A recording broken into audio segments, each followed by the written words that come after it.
जय हिंद सभी को। कैसे हैं आप सभी? उम्मीद करते हैं कि बहुत ही बेहतर होंगे। आज हम लोग बात करेंगे बायोलॉजी के ऊपर, जो कि चैप्टर होगा हमारा हमारा पर्यावरण। और इसका फर्स्ट लेक्चर हो गया है। अब हम लोग सेकंड लेक्चर यहाँ पर कर रहे हैं। तो देखिए क्या क्या है। आहार श्रृंखला पढ़ना है, आहार जाल पढ़ना है, ऊर्जा का 10% जो सिद्धांत है उसको पढ़ लेना है। कचरा क्या होता है, कचरा को मैनेज कैसे कर सकते हैं, और ओजोन परत जो होता है, इनके बारे में खूब चर्चा यहाँ पर करेंगे। तो चलिए आहार नाल को देखते हैं। तो आहार नाल नहीं, आहार श्रृंखला को देखते हैं। तो आहार श्रृंखला को देखेंगे। तो आहार श्रृंखला मतलब क्या होता है? तो भैया आहार श्रृंखला को समझने से पहले हम ये बात समझ लेते हैं कि जो श्रृंखला है वो क्या होता है। तो श्रृंखला होता है जब बहुत सारा मतलब चीज एक साथ जुड़ा होता है, तो हम कहते हैं वो श्रृंखला में है। जैसे मान लेते ये बैटरी है, तो ये बैटरी आपस में जुड़ा है, तो बैटरी का यहाँ पर हो गया श्रृंखला। किसका श्रृंखला हो गया? बैटरी का श्रृंखला है। मान लीजिए साइकिल एक साइड से खड़ा रहेगा तो बहुत सारा साइकिल का श्रृंखला हो जाएगा। ऐसे ही व्यक्ति खड़ा रहेगा तो व्यक्ति का श्रृंखला हो गया। लेकिन जब कोई जीव भोजन के लिए एक दूसरे पर निर्भर रहता है और एक दूसरे से जुड़ा रहता है क्रमबद्ध तरीके से, तब कहते हैं कि वो किसका श्रृंखला है? आहार का श्रृंखला है। तो थोड़ा सा लिखिएगा, फिर बेहतरीन तरीके से आपको समझा रहे हैं। इसमें लिखिएगा पारिस्थितिक पारिस्थितिक तंत्र में ऊर्जा का जो प्रवाह है, ऊर्जा का प्रवाह एक पथीय होता है, होता है। पूर्ण विराम दीजिएगा। लिखिएगा जीवों में ऊर्जा का प्रवाह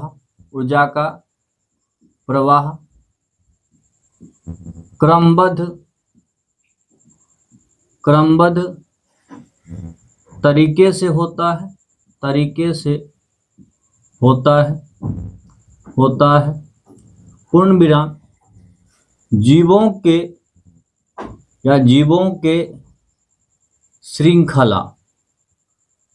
के श्रृंखला, या ये लिख दीजिएगा इस जीवों के श्रृंखला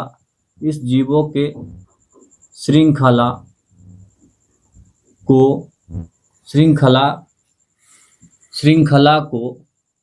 क्या कहते हैं? आहार श्रृंखला कहते हैं। एग्जाम्पल से समझिए। हम बना रहे हैं यहाँ पर पौधा। क्या बना रहे हैं? पौधा। आप कहिएगा पौधा, भैया ये है पौधा। और पौधा को जो है खा लिया बकरी। कहिए भैया ठीक है, बकरी। और बकरी को भी खा लिया आपका शेर। तो आप कहेंगे भैया यहाँ पर जो ऊर्जा का प्रवाह हो रहा है वो पौधा से बकरी में जा रहा है, बकरी से शेर में जा रहा है। तो आप ये नहीं कह सकते कि यहाँ पर दो पथीय ऊर्जा का प्रवाह हो रहा है, सिर्फ एक। आप ऐसा कह सकते हैं कि जो बकरी है वो कभी शेर को खा गया है। सुने हैं? ऐसा नहीं सुने होंगे। तो क्या हो रहा है, ये ऊर्जा कहाँ से कहाँ जा रहा है? यहाँ से इसमें जा रहा है और यहाँ से फिर इसमें जा रहा है। तो एक दिशा में जा रहा है। कहेंगे हाँ भैया एक दिशा में जा रहा है। तो इसमें देखिए पौधा जुड़ा है, बकरी जुड़ा है और शेर जुड़ा है। तो इसमें देखिए श्रृंखला में बहुत सारे जीव जुड़ा है, और इसी श्रृंखला को क्या कहते हैं? आहार श्रृंखला कहते हैं। दूसरा एग्जाम्पल क्या हो सकता है कि मान लीजिए पौधा है और पौधा को खा लेता है ग्रास होपर। कौन खा लेता है? Grass hopper. और ग्रास होपर जो है, ग्रास होपर को खा लेता है आपका गिरगिट। और गिरगिट को खा लेता है बाज। क्या खा लेता है? बाज। तो अब यहाँ पर बताइए ये क्या था? पौधा। तो यहाँ भी क्या हो रहा है? ऊर्जा पौधा से किस में जा रहा है? ग्रास होपर में। ग्रास होपर से भैया किस में जा रहा है? गिरगिट में। और गिरगिट से किस में जा रहा है? बाज में। तो ये भी क्या है? आहार श्रृंखला है। अब देखिए आहार श्रृंखला तो आप समझ गए। अब दूसरा आता है कि आहार जाल किसे कहते हैं। तो थोड़ा यहाँ पर नजर दीजिएगा, तब समझ जाइएगा। आहार जाल में क्या होता है? बहुत सारा आहार श्रृंखला एक साथ होता है, और एक दूसरे से जो जीव है यहाँ पर, या कहिएगा एक श्रृंखला जो है एक दूसरे से डायरेक्ट ना जुड़ करके आरे तिरछे जुड़ा होता है। और इसी व्यवस्था को हम कहते हैं कि ये क्या है? आहार जाल है। चूंकि यहाँ पर देखिएगा ये पूरा का पूरा एक जाल के जैसा लगता है। तो पहले भैया इसको नोट कर लो, फिर आगे बताते हैं। चलिए आइए, अब आप लोग लिखिए आहार जाल। आहार जाल क्या लिखिएगा? पारिस्थितिक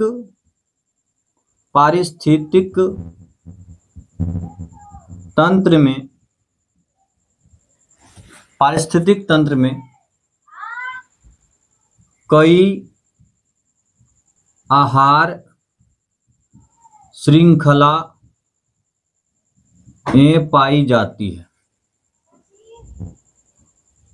पाई जाती है।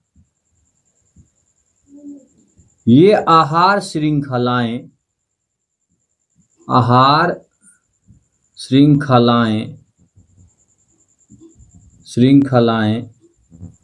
सीधे न जुड़कर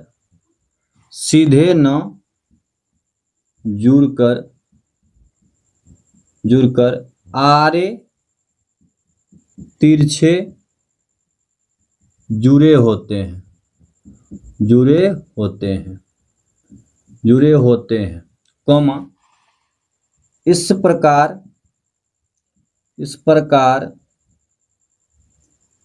बने जाल को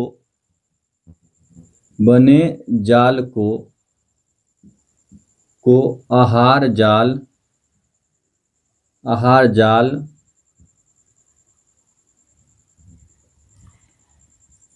कहते हैं। इस तरह से जो जाल बन रहा है उसको क्या कहते हैं? आहार जाल कहते हैं। ठीक है, तो अब भैया इसका एग्जाम्पल क्या होगा? तो इसका बेस्ट एग्जाम्पल यहाँ पर है। देखिए क्या है कि पौधा को खरगोश खा जाता है और खरगोश को बाज खा जाता है। पौधा को चूहा खा जाता है, चूहा को सांप खा जाता है, सांप को बाज खा जाता है। यहाँ पर पौधा को ग्रास होपर खा जाता है, ग्रास होपर को गिरगिट, गिरगिट को बाज खा जाता है। तो एक तरह से ये देखने से क्या लग रहा है? जाल। तो भैया इसी को क्या कहते हैं? जाल कहते हैं। कौन सा जाल कहते हैं? क्योंकि इसमें आहार, क्यों किसी को खा रहा है? ताकि आहार मिले, भोजन मिले, इसलिए इसको कहते हैं आहार जाल। चलिए इसको आप लोग अब समझते हैं। यहाँ पर 10% ऊर्जा का सिद्धांत ये क्या कहता है? 10% ऊर्जा का सिद्धांत कहता है कि जब कोई जीव, मतलब श्रृंखला में जीव एक दूसरे को खाता है, तो वहां पर एक जीव से दूसरे जीव में खाना जो पहुंच पाता है या ऊर्जा जो पहुंच पाता है, मात्र 10% ही पहुंच पाता है। कितना परसेंट पहुंच पाता है? 10%। इस बात को ऐसे नहीं समझिएगा, थोड़ा सा चलिए बताते हैं। जैसे कि पौधा को खाया किसने? पौधा को खाया ग्रास होपर। भैया ग्रास होपर क्या होता है? तो एक जीव होता है, देखे होंगे बड़ा बड़ा सा टांग इनका होता है। तो पौधा को खाया ग्रास होपर, और ग्रास होपर को अगर खा गया गिरगिट। कौन खाया? गिरगिट खाया। और गिरगिट को खा लिया बाज। क्या खा लिया? बाज खा लिया। तो इसमें क्या होगा? अगर हम कहते हैं कि पौधा के पास 10,000 कैलोरी ऊर्जा है, क्या है? 10,000 कैलोरी ऊर्जा है। इसका मात्र 10% ऊर्जा ही ग्रास होपर को जाएगा, और इसका 10% ऊर्जा जब निकालेंगे तो वो कितना होगा? बताइएगा कि भैया 10,000 का जो है का कितना निकालना है? हमको 10% निकालना है। ये 2 जीरो, ये 2 जीरो खत्म, ये सबको गुना करके लिखिएगा। तो ये बनता है 1,000 कैलोरी। कितना बनता है? 1,000 कैलोरी। और आगे जब आप ग्रास होपर को गिरगिट खाएगा तो इसमें जो ऊर्जा पहुंचेगा बस इसका 10%। तो इसका जो 10% है वो कितना हो जाएगा? तो कहिएगा 100 हो जाएगा। भैया इसको भी निकाल के देखना पड़ेगा क्या? तो आप लोग थोड़ा सा मेहनत करिएगा, उतना ही हो। अगर 100, अब 100 किसके पास पहुंचा है? गिरगिट के पास कैलोरी। अब 100 को भी खाएगा तो बाद में 10% पहुंचेगा, और 100 का 10% नॉर्मल बच्चा भी जानता है कि 10 होता है। 10 जो है यहाँ पर कैलोरी जाएगा। कितना कैलोरी जाएगा? 10 कैलोरी जाएगा। तो प्रत्येक अगले जीव में, अगले पोषी स्तर में कितना जाता है? तो आप कहिएगा भैया प्रत्येक अगले पोषी स्तर में 10% ऊर्जा ही जा पाता है, 90% खुद ही खर्च कर लेता है। इसी चीज को हम कहते हैं 10% ऊर्जा का सिद्धांत। ठीक है, इसी चीज को क्या कहते हैं? 10% ऊर्जा का सिद्धांत। तो लिख लीजिएगा प्रत्येक अगले अगले पोषी स्तर प्रत्येक अगले पोषी स्तर में ऊर्जा का मात्र 10% भाग ही पहुंचता है। इस बात को आप लोग क्या कर लीजिएगा, नोट। ठीक है, अब देखिए क्या है, अपशिष्ट पूछ रहा है, अब ये कचरा प्रबंधन पूछ रहा है। तो देखिए अपशिष्ट का मतलब होता है कचरा, और भैया कचरा किसको कहते हैं? जो भी व्यक्ति प्रतिदिन के क्रियाकलाप में जो भी खराब चीज निकालता है, जो उसको अब उसके लायक का नहीं बच गया, तो हम उसको क्या बोल देते हैं, कचरा बोल देते हैं। तो कचरा का परिभाषा बहुत ही आसान है।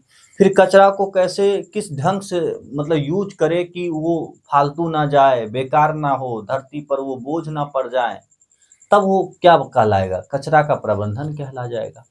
तो चलिए दीजिएगा अपशिष्ट पदार्थ, क्या दीजिएगा, अपशिष्ट पदार्थ।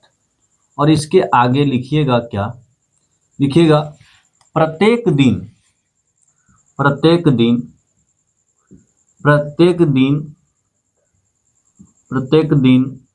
के क्रियाकलापों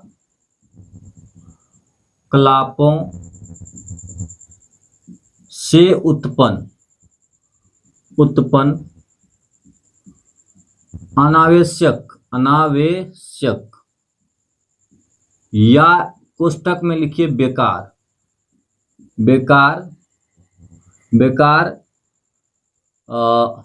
पदार्थ लिख दीजिए, बेकार पदार्थ जो जहां तहां फेंका रहता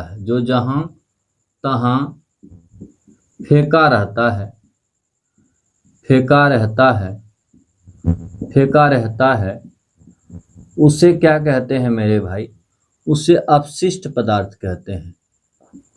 अपशिष्ट पदार्थ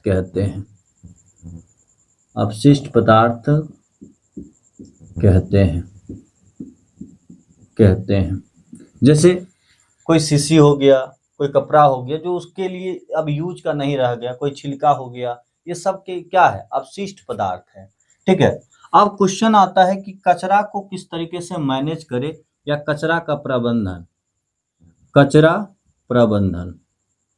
तो अब कचरा तो फैला ही दिए, व्यक्ति ने कचरा इतना फैलाया है, क्या ही बोले, लेकिन कचरा तो फैला ही दिए, लेकिन कचरा को किस तरीके से हम लोग सजा के रखें, या किस तरीके से दूसरी बार यूज कर लें, तो वो सारा चीज कहलाता है कचरा प्रबंधन।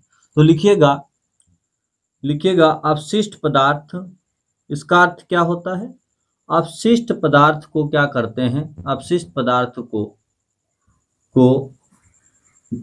एक जगह क्या कर लेते हैं, जमा कर उसका क्या लिखिएगा, उसका वैज्ञानिक ढंग से निपटारा, वैज्ञानिक ढंग कहिए, तरीका कहिए, वैज्ञानिक ढंग से निपटारा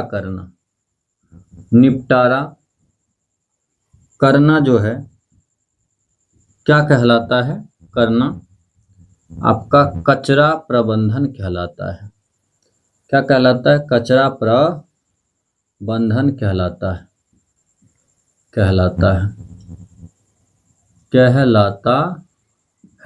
क्या कहलाता है, कचरा प्रबंधन कहलाता है। ठीक है, जैसे किस तरीके से करना चाहिए, तो मान लीजिए हमारे पास कचरा जो होता है, कचरा दो तरह का होता है। एक ऐसा कचरा होता है जो सड़ गल जाता है, उसको कहते हैं जैव निम्नीकरण कचरा, और कचरा जब भी बोलेंगे तो क्या बोलेंगे, अपशिष्ट। किस तरीके का अपशिष्ट बोलेंगे, जिसको जीवाणु जिस पर क्रिया करके सड़ा गला देता है। जैसे देखिएगा केला का जो है छिलका फेंकेंगे, वो कुछ दिन के बाद मिट्टी में सड़गल पच जाता है, लेकिन आप प्लास्टिक फेंकिएगा नहीं गलेगा। तो कुछ ऐसा चीज है जो गल जाता है, उसको कहते हैं जैव निम्नीकरण। कुछ ऐसा चीज है जो नहीं गल पाता है, उसको कहते हैं जैव अनिम्नीकरण। निम्नीकरण अपशिष्ट। ठीक है, अब हम लोगों को क्या करना चाहिए, अगर हम वैज्ञानिक ढंग की बात कर रहे हैं तो हम लोगों को जैव निम्नीकरण का जितना कचरा होता है उसको एक डिब्बा में रखना चाहिए, जिसे कहते हैं हरा कचरा एक जगह रख दीजिए, और सूखा कचरा जो नहीं मतलब नहीं क्या हो सकता है अनिम्नीकरण हो सकता है, जैसे प्लास्टिक वगैरह, उसको एक जगह रख दिए। ऐसे में क्या होगा, हम इन सारे कचरों को क्या करेंगे, गड्ढा खोद करके वहां पर क्या करेंगे, अंदर डाल देंगे, और कुछ दिन के बाद पता चलेगा क्या कि कचरा अब नहीं रहा, वो सरगल पच गया। ठीक है, इस तरीके से हम लोगों को काम करना होगा। तो इनको नोट करिए, फिर हम लोग ओजोन को देखते हैं। क्या भैया, ओजोन परत को तो पहले नोट करिए। अब हम लोग देखते हैं ओजोन परत को, तो लिखिएगा क्या, ओजोन परत। ओजोन परत ये जो बना है O3 है ये, यानी कि ऑक्सीजन के 3 परमाणु से बना है। ऑक्सीजन के कितने परमाणु से, 3 परमाणु से बना है।